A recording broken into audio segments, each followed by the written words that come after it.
Hello. Well, today you are cordially invited to come with me to the brightest place in the kingdom. Nell Rowan had accepted an invitation to visit a place people spoke about with almost childlike delight. For years she had listened as friends described castles that reached into the clouds, kingdoms where dreams came true, forests filled with familiar stories, and evenings lit by colours so bright they seemed to borrow pieces of the stars. "You simply must go," they would tell her. "It's magical." Nell never questioned their enthusiasm. She believed every word, not because she expected miracles, but because she had always believed there were places in the world that invited the imagination to wake up. As a child, she had needed very little. One picture of a castle, a winding path disappearing into ancient woodland, a cottage with smoke curling gently from its chimney. That was enough. The castle never ended where the page ended. It continued inside her. She wandered its corridors. She climbed its towers. She imagined music drifting through the great halls where no one had yet danced. She invented conversations with people she had never met. She discovered secret staircases that no author had ever written. Children possess a remarkable gift. Give them only the smallest blueprint, and they imagine anything. Nell wondered when adults misplace that gift. Children don't simply see a tree. They wonder who might live inside it. They don't cross a puddle. They leap over it because there might just be a dragon sleeping underneath. They don't need proof that fairy tales exist. For a little while, they simply allow them to. Somewhere between growing older and growing busy, many of us quietly stop asking these questions. Not because we no longer believe, because life becomes wonderfully skilled at keeping us occupied. There are responsibilities to carry, appointments to keep, bills to pay, people to care for. There is always another task waiting patiently for tomorrow. And gradually, almost without noticing, we begin looking at the world instead of looking into it. Nell had often thought that was rather a pity. Perhaps that was why she accepted the invitation. Not to escape real life, but to see whether wonder still recognized her. So what is this place? It is a place where there is no need to wonder what to wear. And before you begin looking for the invitation on the mantelpiece, I should probably tell you there isn't one. Not the paper sort, anyway. There will be no embossed envelope, no gold lettering, no small card telling you where to park. This invitation is rather different. You are invited to come with Nell Rowan to one of the brightest places in the world.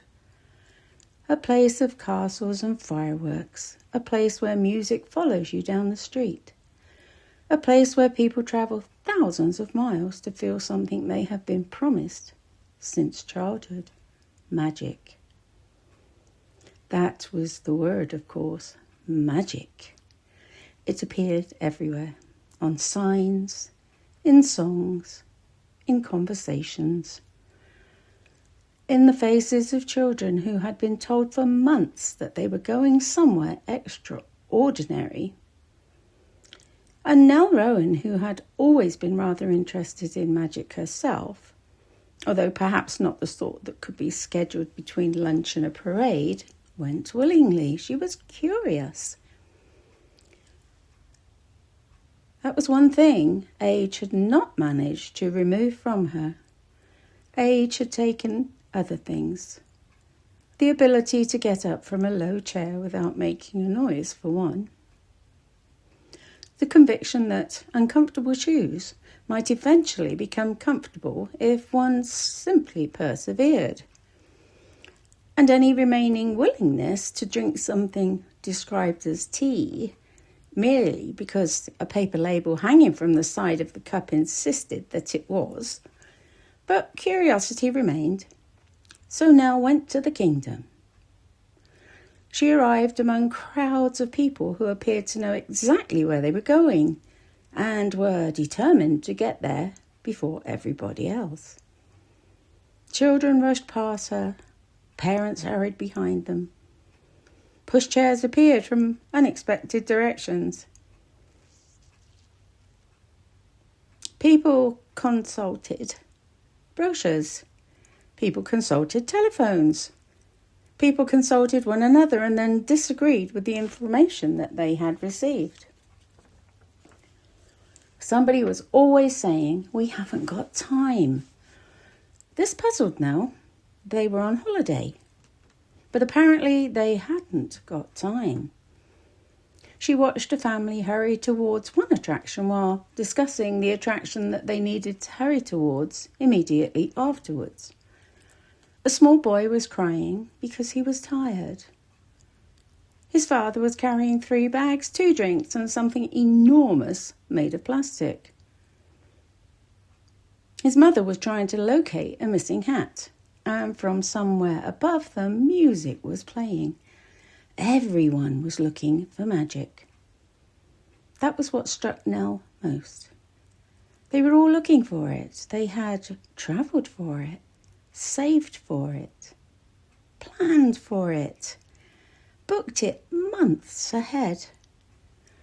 They had to download applications to help them locate it more efficiently, and they had timetables for it, reservations for it, maps showing where it might be found.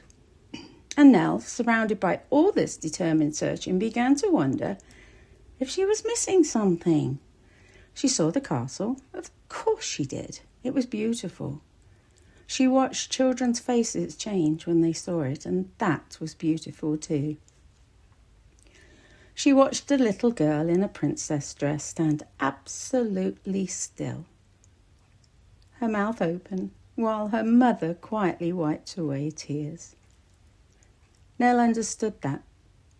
For that mother, perhaps this moment had been dreamed of for years. She did not mock it. She would never have done that. Wonder belonged to everyone, and everyone found it differently. But Nell waited for the feeling to arrive in her, and it didn't. Not quite. She enjoyed things. She smiled, she watched, and she joined in. She ate something that could not quite identify, but which was shaped like a famous mouse.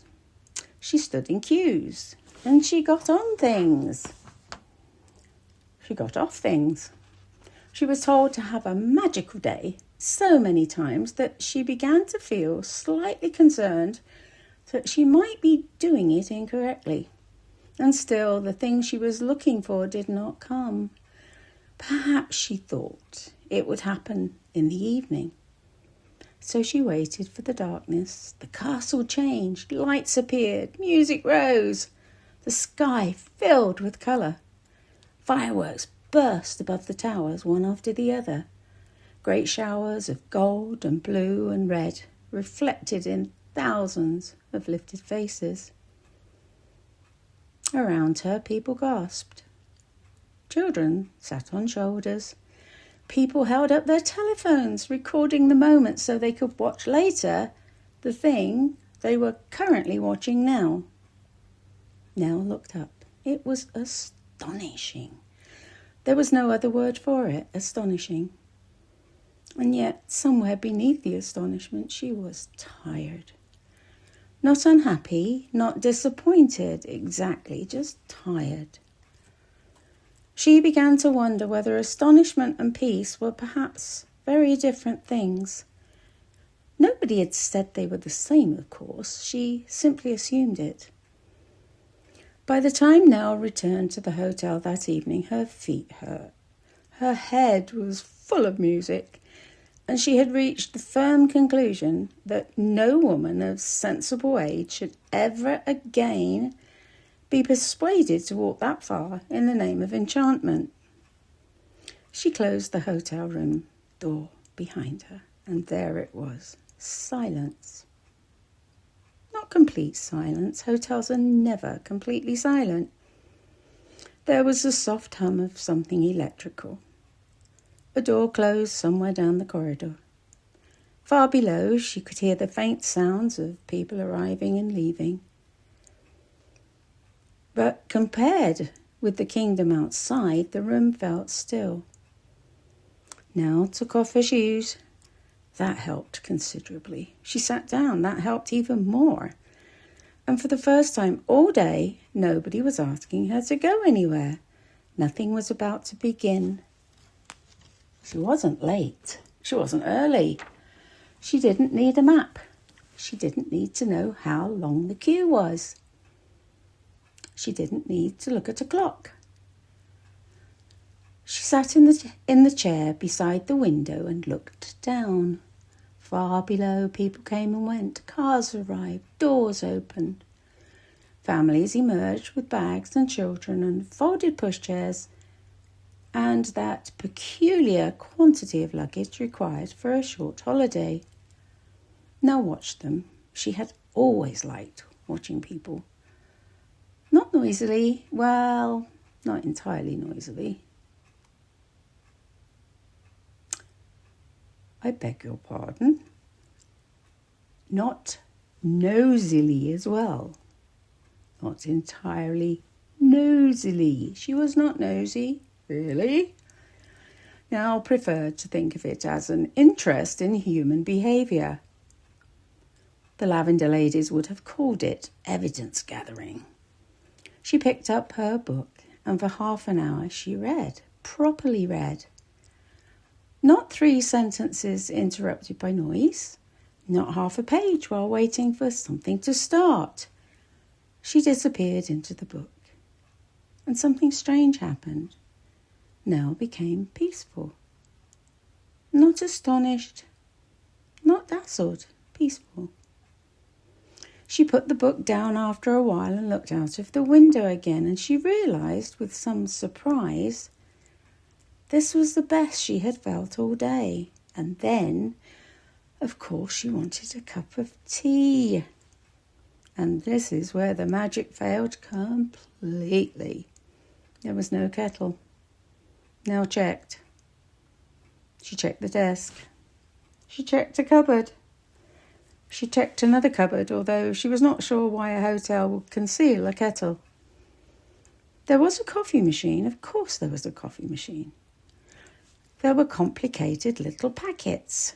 There were pods. There were a few instructions. There were cups made from material they had probably begun life as something entirely unrelated to cups. But there was no kettle. Nell stood in the middle of the room and considered the situation. She had travelled all this way. She had seen a castle. She had watched fireworks. She had been surrounded by music, lights, and carefully organised enchantment. And what she wanted most in the world was a little kettle. She began to laugh, not loudly, just to herself, because there was something so perfectly absurd about it. The next afternoon, Nell returned to the room earlier than planned. She told herself it was only for an hour. She would rest, read a little, perhaps go out again later. But once she was in the chair beside the window with her book open and the afternoon light falling quietly across the room, she felt no desire whatsoever to move. There came a knock at the door. A housekeeper had arrived with fresh towels. She was an older woman, though Nell had reached the age where she was careful about deciding who counted as older. The woman smiled. Nell smiled back. "I'm sorry," Nell said, moving her book from the other chair. "Here I am, wasting my holidays sitting in a hotel room." The housekeeper looked at her. Then she looked at the book. Then at the chair beside the window. She folded one of the towels she was carrying, although it was already neatly folded. "I expect I've missed the magic," Nell said, and the woman smiled. "Oh, no, love," she said. "You've found the quiet. Most people never do." And then she placed the towels down, wished Nell a good afternoon, and left. The door closed. Nell sat still. "You've found the quiet. Most people never do." She looked around the small hotel room. The bed was unmade. Her shoes were lying where she kicked them off. Her book was face down on the chair. There was still no kettle. Outside the window, people were coming and going, and Nell suddenly felt something loosen inside her. She had not failed at the holiday. She had not missed the magic. She had simply found something else. Something she hadn't known she was looking for. Quiet. The rest of the afternoon, Nell sat by the window and she read. She watched the people below. She thought about absolutely nothing particularly important. Perhaps that was why important things began to rise quietly to the surface. Nell had spent much of her life doing, going, coping, beginning again. There had been times when life had required so much of her that she'd stopped asking herself what she needed. Most people do eventually. There are children to care for, people to worry about, homes to run, money to think about, journeys to make, problems to solve. And even when the great crises are over, the body sometimes continues hurrying. It forgets that it has arrived. Nell had thought she was going to a kingdom to be entertained. Instead, a small room above all the coming and going had reminded her how to stop. It seemed almost ridiculous. All that way, all that expense, all those lights. And the thing she would remember most was a chair, a book, a window, a woman folding an already folded towel, and the sentence, "You found the quiet. Most people never do." Nell did go back out, of course she did. She saw more things. She watched more children stare in wonder. She ate. She laughed.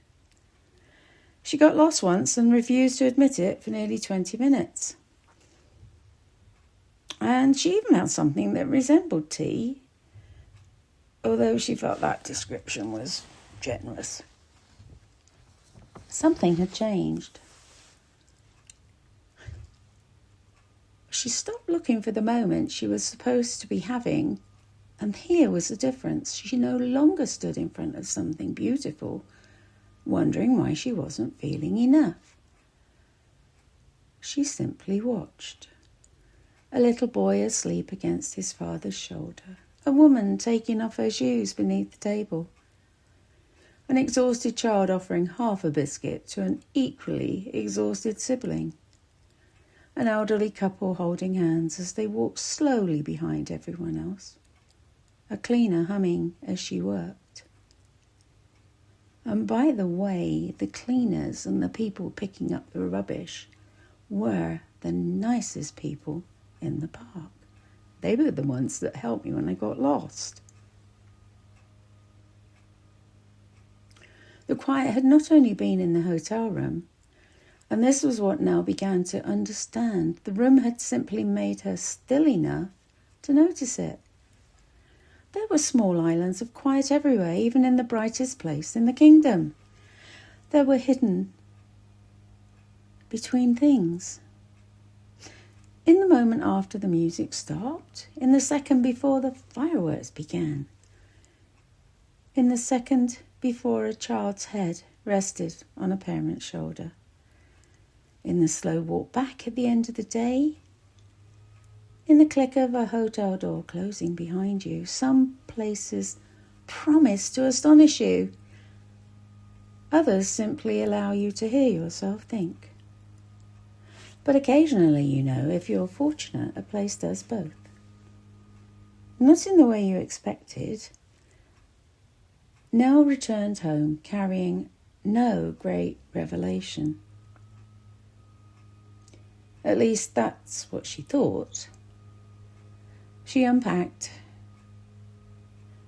She did the washing. She put things away. Life resumed.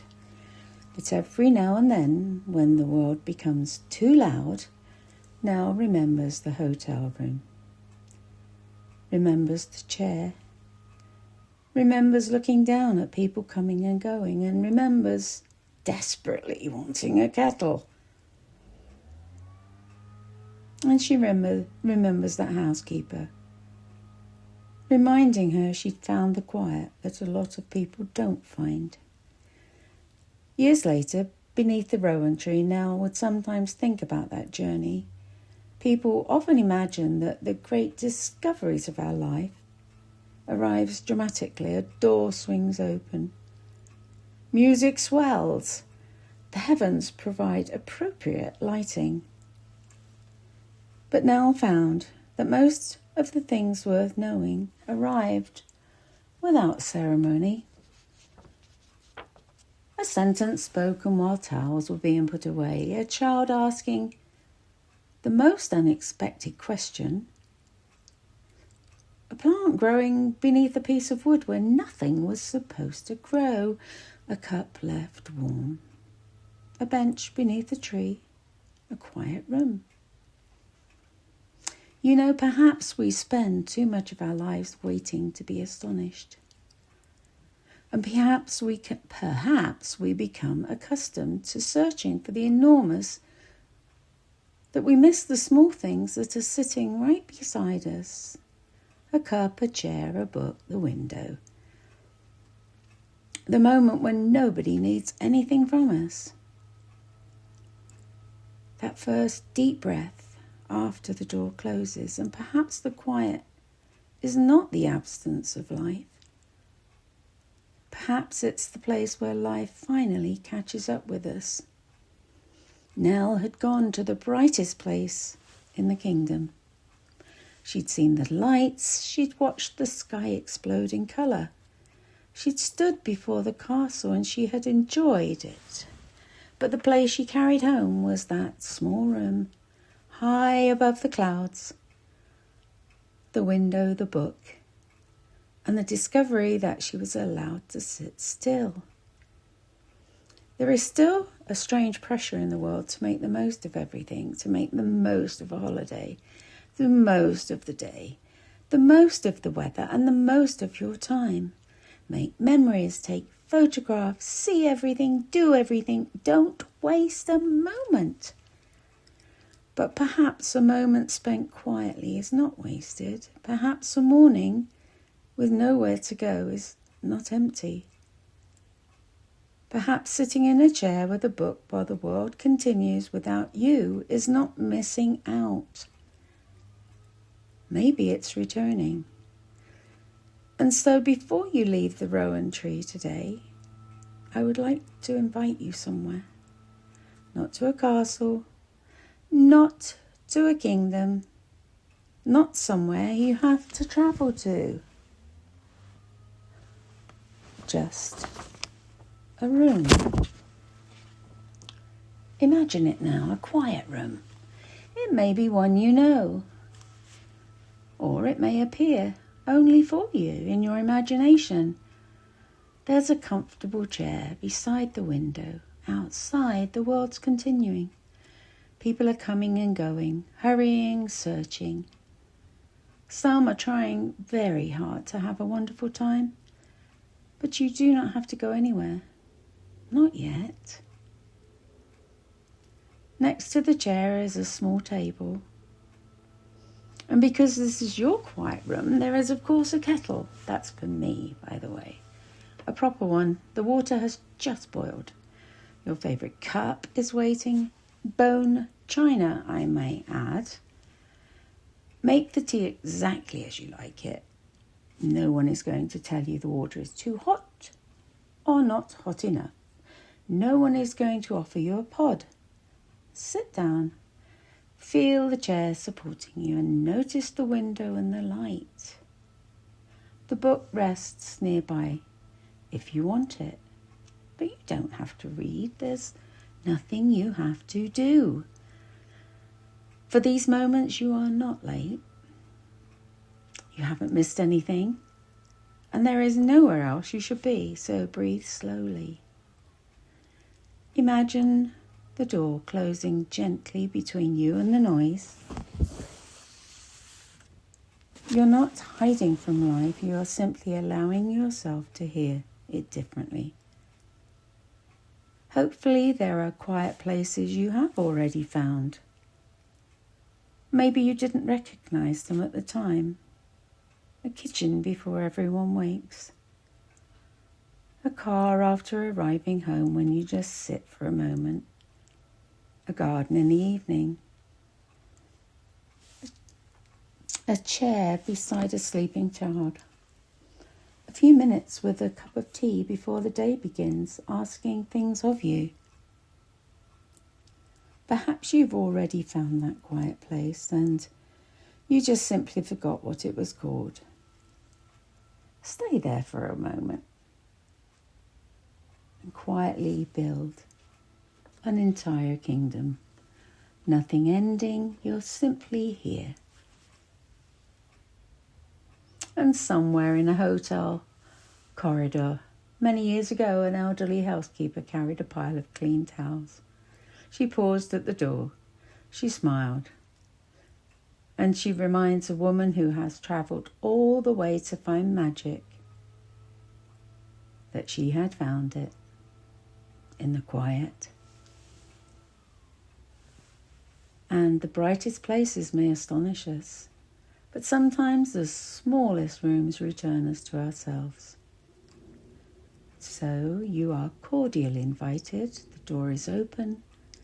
The chair is waiting and the kettle has just boiled. And everyone, I think you'll probably realise that this story came from something I did do.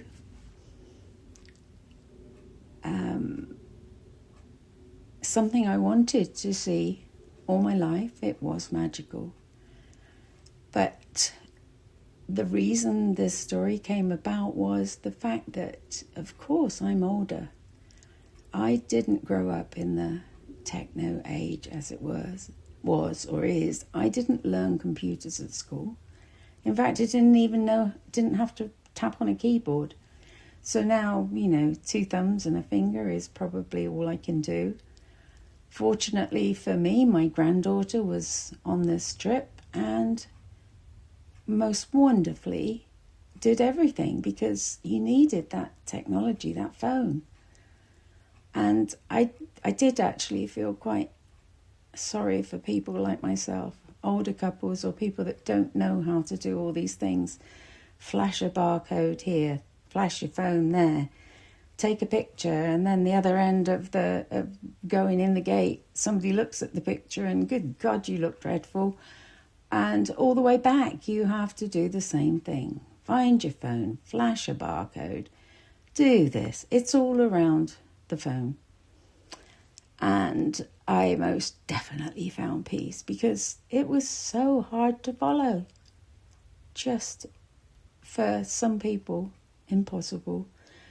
And from me to the places that are these magical kingdoms and magical places, start remembering some of us folk can't always take a young granddaughter or somebody with us. We would like to go maybe on a trip on our own and go around at our own pace.